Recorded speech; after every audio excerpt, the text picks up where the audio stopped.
Dear student, in the last part we have seen symbiotic nutrition, its example, then heterotrophic plants and its example.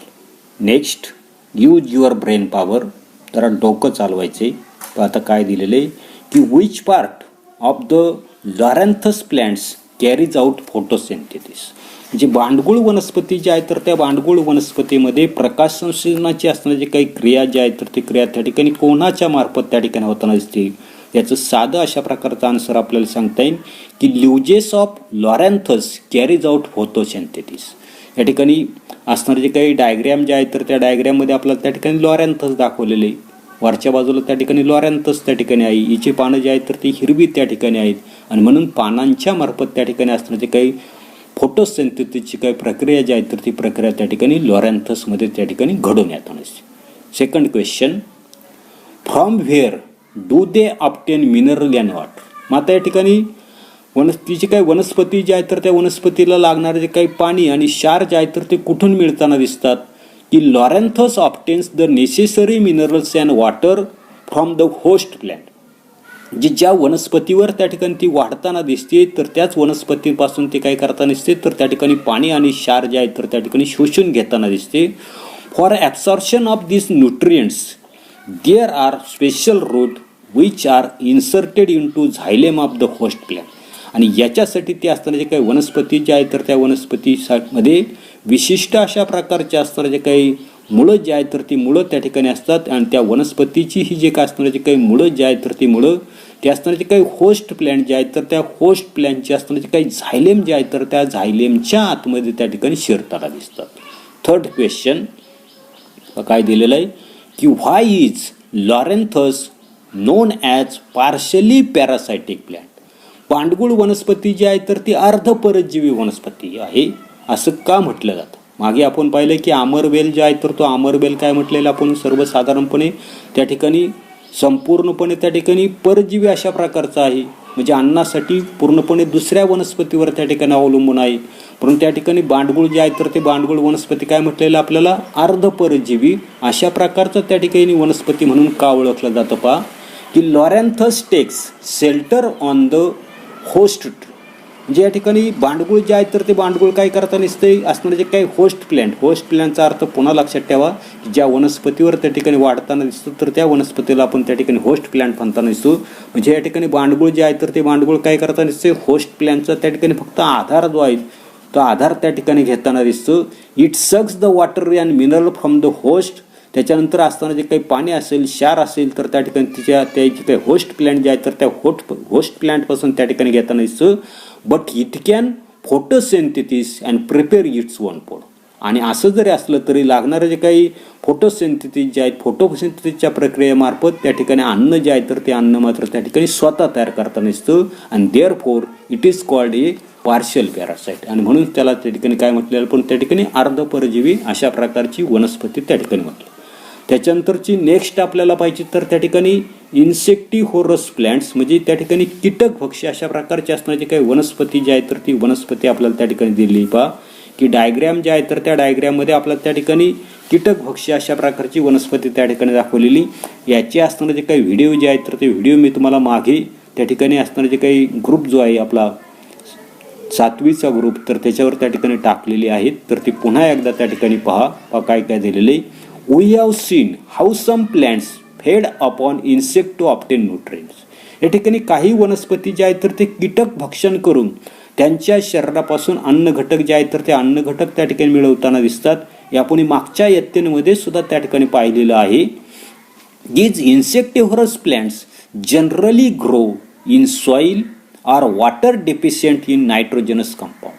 ह्या ज्या काय असणाऱ्या ज्या काही कीटकभक्षी असणाऱ्या ज्या काही वनस्पती ज्या आहेत तर त्या वनस्पती प्रामुख्यानं नायट्रोजनचा त्या ठिकाणी हे जे काही नायट्रोजन संयुग जो आहे तर त्या नायट्रोजन संयुगाचा अभाव म्हणजे डिफिशियंट म्हणजे त्या ठिकाणी अभाव असणं कशाचा नायट्रोजन संयुगाचा अभाव असणाऱ्या जमिनीत किंवा पाण्यामध्ये त्या ठिकाणी वाढताना दिसतात. The plant body of the Drosera burmannii has a flower like appearance. या ठिकाणी पहा ड्रोसेरा बर्मानी ही जी काही कीटक भक्षी असणारे जे काही वनस्पती जे आहेत तर त्या वनस्पतीची असणारी जी काही रचना जी आहे तर ती रचना एखाद्या फुलासारखी त्या ठिकाणी आपल्याला आकृतीमध्ये त्या ठिकाणी दिसते. या ठिकाणी आपल्याला ड्रॉसेरा बर्मानी ही जी काही असणारी जी काही कीटक भक्षी वनस्पती त्या ठिकाणी आकृतीमध्ये दिसते. आता काय दिलेलं आहे, सर्वसाधारणपणे it grows close to the ground, जमिनीच्या लगत त्या ठिकाणी काय होताना दिसते, वाढताना दिसते. Its leaves are attractively pink or red in colour with hairs at the margin. या वनस्पतीचं जर आपण त्या ठिकाणी निरीक्षण जर केलं तर तिची असताना जे काही पानं जी आहेत तर ती आकर्षक आहेत. त्याच्यानंतर पिंक कलरची किंवा रेड इन कलरची म्हणजे गुलाबी किंवा लाल रंगाचे आपल्याला त्या ठिकाणी आकृतीमध्ये दिसतात. आणि त्याचं असणारं जे काही मार्जिन जे आहे, मार्जिन ते आपल्या लक्षात येता नसते की अशा पद्धतीचं असणारं जे काही मार्जिन जे आहेत तर त्या मार्जिनला आपल्या लक्षात येता नसते की काय दिसते की कडा जे आहेत तर त्या कडांना त्या ठिकाणी बारीक अशा प्रकारचे असणारे जे काही केश तंतू जे आहेत तर ते केश तंतू त्या ठिकाणी आपल्याला कडेंना त्या ठिकाणी दिसतात.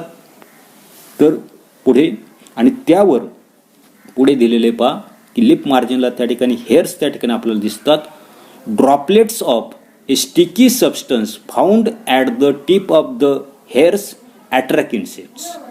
मग अशा प्रकारचे हे असणारे जे काही बारीक अशा प्रकारचे कडांना असणारे जे काही केस तंतू जे आहेत तर त्या केस तंतूंवर कीटकांना आकर्षित करणारा जो काही स्टिकी सबस्टन्स म्हणजे चिकट अशा प्रकारचा असणारा जो काही पदार्थ जो आहे तर त्या पदार्थाचे असणारे जे काही द्रवाचे असणारे जे काही बिंदू जे आहेत तर ते बिंदू आपल्याला त्या ठिकाणी काय होताना दिसतात, आढळून त्या ठिकाणी येताना दिसतात.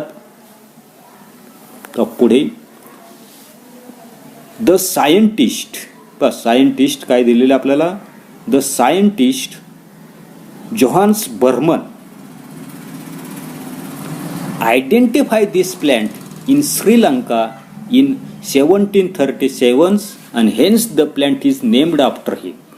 या ठिकाणी आपल्या लक्षात येताना असते की सर्वसाधारणपणे इसवी सन 1737 मध्ये श्रीलंकेत जोहान्स बर्मन हा जो काही शास्त्रज्ञ जो आहे तर त्या शास्त्रज्ञानं या वनस्पतीचा शोध लावला आणि म्हणून त्याच्या हॉनर किंवा स्मरणार्थ काय केलेलं या वनस्पती जे आहेत तर त्या वनस्पतीचं नाव जे आहे तर ते नाव काय म्हटलेले, बर्मानी त्या ठिकाणी म्हटलेले. Next, use your brain power. Why does the pitcher plant feed on insect even though it produces food by photosynthesis. म्हणजे घटपर्णी, पिचर प्लांट म्हणजे तिला त्या ठिकाणी मराठीमध्ये घटपर्णी म्हटलेलं आहे. ही जी काही घटपर्णी जी आहेत तर त्या घटपर्णीमध्ये प्रकाश संश्लेषण क्रिया होत असून सुद्धा ती कीटक भक्षण त्या ठिकाणी का करते याचं आपल्याला त्या ठिकाणी उत्तर जे आहे तर ते उत्तर आपल्याला त्या ठिकाणी शोधायचे. पहा की pitcher plant grow in that soil which is deficient in nitrogen. म्हणजे सर्वसाधारणपणे पिचर असणारे जे काही प्लांट जे आहेत तर ते अशा जमिनीमध्ये त्या ठिकाणी काय होताना दिसते, वाढताना दिसते की जिच्यामध्ये त्या ठिकाणी नायट्रोजन जो आहे तर त्या नायट्रोजनची त्या ठिकाणी कमतरता आहे. Plants require nitrogen for building up proteins. आणि या काही वनस्पती ज्या आहेत तर त्या वनस्पतींना प्रथिनं जे आहेत तर त्या प्रथिनांची बांधणी करण्यासाठी त्या ठिकाणी नायट्रोजनची त्या ठिकाणी गरज असते. To overcome this problem pitcher plants feeds on insect. आणि ही जी काही समस्या ज्या आहेत तर त्या समस्येवर काय करायची, ओव्हरकम करायची, मात करायची. आणि ते मात करण्यासाठी या ज्या काही घटपर्णी वनस्पती ज्या आहेत तर त्या घटपर्णी वनस्पती आपल्याला कीटक जे आहेत तर ते कीटक त्या ठिकाणी भक्षण करताना दिसतात.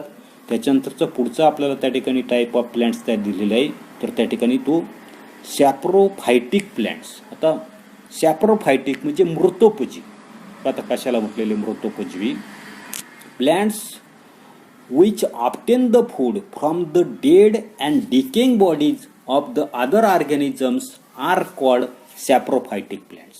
म्हणजे अशा प्रकारची वनस्पती की जी वनस्पती काय करताना असते, सजीवांच्या कुजलेल्या मृत अवशेषावर त्या ठिकाणी अवलंबून असते. तर अशा प्रकारची असणारी जी काही वनस्पती जी आहे तर त्या वनस्पतीला आपण त्या ठिकाणी सॅप्रोफायटिक म्हणजे मृतोपजीवी वनस्पती त्या ठिकाणी म्हणताना दिसते. या ठिकाणी डायग्रॅम जे आहे तर त्या डायग्रॅममध्ये आपल्याला एक सॅप्रोफायटिक अशा प्रकारची असणारी जी काही वनस्पती जी आहेत तर ती वनस्पती या ठिकाणी दाखवलेली पांढऱ्या रंगामध्ये. पुढे various types of fungi like mushroom and yeast are saprophytic. म्हणजे कवक गटामधले असणारे जे काही बुरशी असेल किंवा भूछत्र जे आहेत जे आपण त्या ठिकाणी पावसाळ्याच्या दिवसामध्ये त्या ठिकाणी अनेक अशा प्रकारचे असणारे काही भूछत्र जे आहेत तर ते भूछत्र त्या ठिकाणी उगवताना दिसतात. तर या म्हणजे या कवक या गटामधील काय असणार जे काही बुरशी असेल, भूछत्र असेल, ही मृत अवशेष जे आहेत तर त्या मृत अवशेषावर जगणाऱ्या त्या ठिकाणी वनस्पती आहेत. Fungi secrete digestive enzymes on the dead remain to digest or break down the carbon compounds they contain. या ठिकाणी आपल्या लक्षात येतं नसते की जे काही असणारे जे काही फंगी जे आहेत तर ते फंगी काय करत नसतात, मृत अवशेष जे आहेत तर त्या मृत अवशेषावर त्या ठिकाणी डायजेस्टिव्ह एन्झाईम म्हणजे पाचक अशा प्रकारचा जो काही रस जो आहे तर तो रस त्या ठिकाणी सोडतात आणि त्या मृत वनस्पतींमधला असणारे जे काही कार्बनी पदार्थ जे आहेत तर त्या कार्बनी पदार्थाचं काय करतात नसतात, विघटन जे आहे तर ते विघटन त्या ठिकाणी करतात. The resulting solution is absorb to obtain nutrient. आणि अशा प्रकारचं त्या पदार्थाचं विघटन करून त्याच्यापासून तयार होणारं जे काही द्रावण जे आहे तर ते द्रावण त्या ठिकाणी शोषून घेऊन त्याच्यापासून असणारे जे काही न्यूट्रिएंट जे आहेत म्हणजे पोषक अशा प्रकारचे असणारे जे काही द्रव्य जे आहेत तर ती द्रव्य काय करता नसतात, ही वनस्पती जी आहे तर ती वनस्पती त्या ठिकाणी मिळवताना त्या ठिकाणी असते. पुढे ऑलवेज रिमेंबर, नेहमी लक्षात ठेवायचं पहा, food gets spoil due to some fungi. आपल्या लक्षात येतं नसते की आपले बरेचसे अशा प्रकारचे असताना जे काही अन्न पदार्थ जे आहेत तर ते अन्न पदार्थ त्या ठिकाणी काय होताना दिसतात, खराब होताना दिसतात, दूषित त्या ठिकाणी होताना दिसतात. कशामुळे होताना दिसतात तर बुरशी जे आहेत तर त्या बुरशींमुळे त्या ठिकाणी होताना दिसतात. Some fungi cause disease or illness while some fungi have medicinal property. असं जरी असलं तर विविध प्रकारचे असणारे जे काही रोग असतील, आजार असतील तर त्या ठिकाणी आपल्याला जे काही फंगी जे आहेत तर त्या फंगीमध्ये मुळे होताना दिसतात. तर काही असणारे जे काही फंगी जे आहेत, बुरशी जे आहेत तर त्यांच्यामध्ये मात्र त्या ठिकाणी औषधी अशा प्रकारचे असणारे जे काही गुणधर्म जे आहेत तर ते गुणधर्म आपल्याला त्या ठिकाणी आढळून येतात. पण याच्यामध्ये पुढे काय दिलेले की yeast and some mushrooms are useful. तर त्याच्यापैकी ईस्ट आणि काही असणारे जे काही भूछत्र जे आहेत तर ते भूछत्र त्या ठिकाणी उपयोगी पडताना दिसतात. Yeast is used in the fermentation process and for making breads. या ठिकाणी आपल्या लक्षात येतं नसते की या ठिकाणी असणारे जे काही ईस्ट जे आहे तर बेकरी जी आहे तर त्या बेकरीमध्ये पाव असेल, ब्रेड असेल तर ते तयार करण्यासाठी काय केलं तर बेकर्स ईस्ट जे आहे तर त्या बेकर्स ईस्टचा त्या ठिकाणी वापर जो आहे तर तो वापर त्या ठिकाणी केला जातो. बेकर्स ईस्ट विषयी आपल्याला त्या ठिकाणी 9वीला अधिकची अशा प्रकारची माहिती आहे तर त्यावेळेला आपण त्या ठिकाणी पाहणार आहे. पुढे Yeast is used in the fermentation process and for making breads. Mushroom are a rich source of iron and the vitamins. Yeast जे आहे तर ते किण्व फर्मेंटेशनची असणारी जी काही प्रक्रिया जी आहे तर त्या प्रक्रियेच्या सहाय्याने ब्रेड तयार करण्यासाठी. तर दुसरं आपल्याला सांगितलं की आंबवण्याच्या प्रक्रियेसाठी त्या ठिकाणी ईस्ट वापरलं जातं. तर असणारे जे काही मशरूम भूछत्र जे आहे तर ते भूछत्र आपल्याला सांगितले की सर्वसाधारणपणे व्हिटॅमिन्स म्हणजे जीवनसत्व जे आहे तर त्या जीवनसत्वांचं किंवा लोह जे आहे तर ते लोह या ठिकाणी असणारे जे काही भूछत्र जे आहे तर त्या भूछत्रांमध्ये जास्त प्रमाण त्याच्या असणार आहे. पुढे role of nutrients and effect of their deficiency on the plants. मग आता वनस्पतींमधले असणारे जे काही पोषक अशा प्रकारचे असणारे जे काही द्रव्य जे आहे तर त्यांची कार्य किंवा त्यांचा जो काही अभाव जो आहे तर त्या अभावामुळे त्या वनस्पतींमध्ये काय परिणाम होतो हे आपल्याला त्या ठिकाणी दिलेले पहा. पहिलं दिलेले न्यूट्रिएंट्स जे पोषक द्रव्ये, त्याचं असणारे जे काही फंक्शन म्हणजे कार्य आणि इफेक्ट्स ऑफ डेफिशियन्सी त्याच्या अभावामुळे होणारे जे काही परिणाम जे आहेत तर ते परिणाम आपल्याला त्या ठिकाणी पाहिजे. पहिला त्या ठिकाणी आपल्याला दिलेले न्यूट्रिएंट दिले तर त्या ठिकाणी ते नायट्रोजन आहे. पहा याचं कार्य फंक्शन्स काय दिलेले की important components of protein, chlorophyll and cytoplasm. म्हणजे प्रथिन असतील, हरितद्रव्य किंवा पेशीद्रव्ये यांच्यामधला महत्वाच्या अशा प्रकारचा घटक त्या ठिकाणी नायट्रोजन त्या ठिकाणी असतो. तो जर नसेल तर काय परिणाम होताना सपा की रिटार्ड ऑर स्टन्ड ग्रोथ म्हणजे वनस्पती जी आहे तर त्या वनस्पतीची वाढ त्या ठिकाणी खुंटताना दिसते. त्याला म्हटलेले तर त्या ठिकाणी रिटार्डेड ऑर स्टंट ग्रोथ. दुसरं आपलं सांगितलं येलोईंग ऑफ लिव्हजेस. पानं जी आहेत तर ती पानं त्या ठिकाणी नायट्रोजनच्या अभावी त्या ठिकाणी पिवळी त्या ठिकाणी पडताना दिसतात. दुसरं त्या ठिकाणी आपल्याला न्यूट्रिएंट्स दिले तर त्या ठिकाणी दिलेले फॉस्फरस. याचं फंक्शन त्या ठिकाणी दिलेले conversion of light energy into chemical energy. आता या ठिकाणी असताना जे काही नायट्रोजन जे आहे फॉस्फरस जे आहे तर ते फॉस्फरस काय करताना दिसते प्रकाश ऊर्जा जे आहे तर त्या प्रकाश ऊर्जेचं रासायनिक ऊर्जेमध्ये रूपांतर करताना दिसते. Effect of deficiency of phosphorus आपल्याला सांगता येईल काय होताना दिसते की अर्ली लीफ फॉल पानगळ जी आहे तर ती पानगळ त्या ठिकाणी होताना दिसते. परंतु ती कशी होताना दिसते अकाली त्या ठिकाणी पानगळ त्या ठिकाणी होताना दिसते. त्याच्यानंतर लेट फ्लावरिंग उशिरा त्या ठिकाणी असताना जे काही पीक जे आहे तर त्या पिकाला त्या ठिकाणी फुलं जे आहे तर ते फुलं त्या ठिकाणी येताना दिसतात.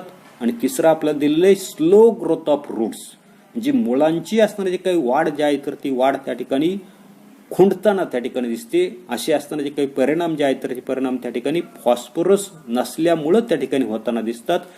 तिसरं आपल्याला त्या ठिकाणी दिलेलं आहे, या ठिकाणी पोटॅशियम दिलेलं आहे. Potassium necessary for metabolic activity, म्हणजे त्या ठिकाणी असणारे जे काही प्लांट जे आहेत तर त्या प्लांटच्या आतमध्ये चालणाऱ्या ज्या काही चयपचय क्रिया ज्या आहेत तर त्या चयपचय क्रियांसाठी असणारा जो काही पोटॅशियम जो आहे तर तो पोटॅशियम त्या ठिकाणी आवश्यक असतो. याचा असणारा जो काही इफेक्ट जो आहे डिफिशियन्सीमुळे काय होताना दिसते तर ते आपल्याला दिलेलं आहे की वीक स्टेम, म्हणजेच त्या ठिकाणी खोड जे आहे तर ते बारीक त्या ठिकाणी होताना दिसतं. दुसरं आपल्याला सांगितलं विल्टिंग ऑफ लिव्हजेस, म्हणजे त्या ठिकाणी पान जे आहे तर ते पान त्या ठिकाणी कोमसताना त्या ठिकाणी दिसतंय. त्याच्यानंतर फेल्युअर टू प्रोड्यूस कार्बोहायड्रेट्स, म्हणजे पिष्टमय पदार्थ जे आहे तर ते पिष्टमय पदार्थ त्या वनस्पतीमध्ये त्या ठिकाणी तयार होताना त्या ठिकाणी दिसतात. नेक्स्ट मॅग्नेशियम, याचं फंक्शन्स आपल्याला दिलेले की प्रोडक्शन ऑफ क्लोरोफिल, हरितद्रव्य जे आहे तर ते हरितद्रव्य तयार करण्याचं काम त्या ठिकाणी असताना जे काही न्यूट्रिएंट्स मॅग्नेशियम जे आहे तर ते मॅग्नेशियम त्या ठिकाणी करताना दिसतं. याच्या अभावामुळे काय होताना दिसते पहा की slow retarded growth yellowing of the leaves. मग अशी आपण त्या ठिकाणी कशाच्या बाबतीमध्ये पाहिलं, नायट्रोजनच्या बाबतीमध्ये पाहिलं. तसंच त्या ठिकाणी परिणाम जे आहे तर ते मॅग्नेशियमच्या बाबतीमध्ये आपल्याला आढळून दिसतात. संत त्या ठिकाणी वाढ होताना दिसते किंवा पानं जी आहेत तर ती पानं त्या ठिकाणी पिवळी पडताना दिसतात. त्याच्यानंतरचं नेक्स्ट न्यूट्रिएंट दिलेलं आपल्याला आयर्न, प्रोडक्शन ऑफ क्लोरोफिल, हे सुद्धा काय करताना दिसतं, हरितद्रव्य जे आहे तर ते हरितद्रव्य निर्माण करण्याचं काम त्या ठिकाणी करताना दिसतो. याचं असणारं काही डिफिशियन्सीमुळे काय होताना दिसते पहा येलोइंग ऑफ द लिव्हजेस, झाडाची पानं जी आहेत तर ती पानं त्या ठिकाणी पिकाची पानं त्या ठिकाणी पिवळी पडताना दिसतात. त्याच्यानंतरचं पुढचं आपल्याला त्या ठिकाणी दिलेलं न्यूट्रिएंट्स जे आहेत तर ते न्यूट्रिएंट्स आपल्याला दिलेले तर त्या ठिकाणी ते मॅंगनीज दिलेलं आहे. आता मॅंगनीज आहे.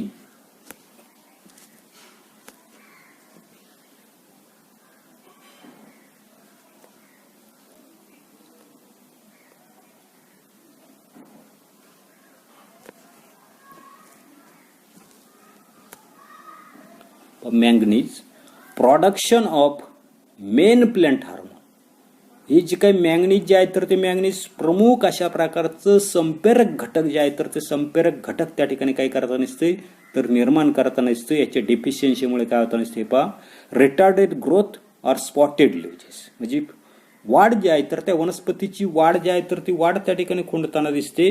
आणि दुसरं आपल्याला सांगितलं की त्या ठिकाणी काय सांगितलंय स्पॉटेड लिव्हजेस, म्हणजे पानं जे आहेत तर त्या पानांना त्या ठिकाणी डाग पडताना दिसतात. उदाहरणार्थ भुईमुगावर त्या ठिकाणी टिक्का त्या ठिकाणी पडताना दिसतो काळ्या अशा प्रकारचा.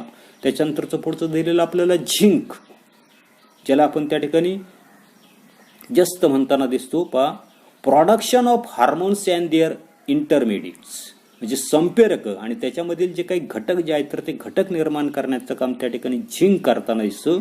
याच्या डेफिशियन्सीमुळे काय होताना दिसतं पहा retarded growth yellowing of the leaves, म्हणजे वाढ जी आहे तर त्या वनस्पतीची वाढ त्या ठिकाणी खुंटताना दिसते. किंवा असणारे जे काही वनस्पतीचे असणारे जे काही पानं जे आहेत तर ती पानं त्या ठिकाणी काय होत असतात पिवळी त्या ठिकाणी पडताना दिसतात. आता पुढे काय म्हटलेलं आहे की observe the plants around you and diagnosis the nutrient deficiency EPA, म्हणजे आपल्या परिसरामध्ये असणारे जे काही वनस्पती जे आहेत तर त्या वनस्पतींचं निरीक्षण त्या ठिकाणी करायचंय. आणि त्या निरीक्षणामधून त्यांना कोणकोणती पोषक द्रव्ये त्या ठिकाणी मिळत नाही या ठिकाणी आपण जे काही शिकलोय तर त्याच्यामधून त्या ठिकाणी शोधण्याचा त्या ठिकाणी प्रयत्न करा. एवढाच भाग आपण या तासाला पाहणार आहोत. पुढील भाग पुढील तासाला पाहू. धन्यवाद.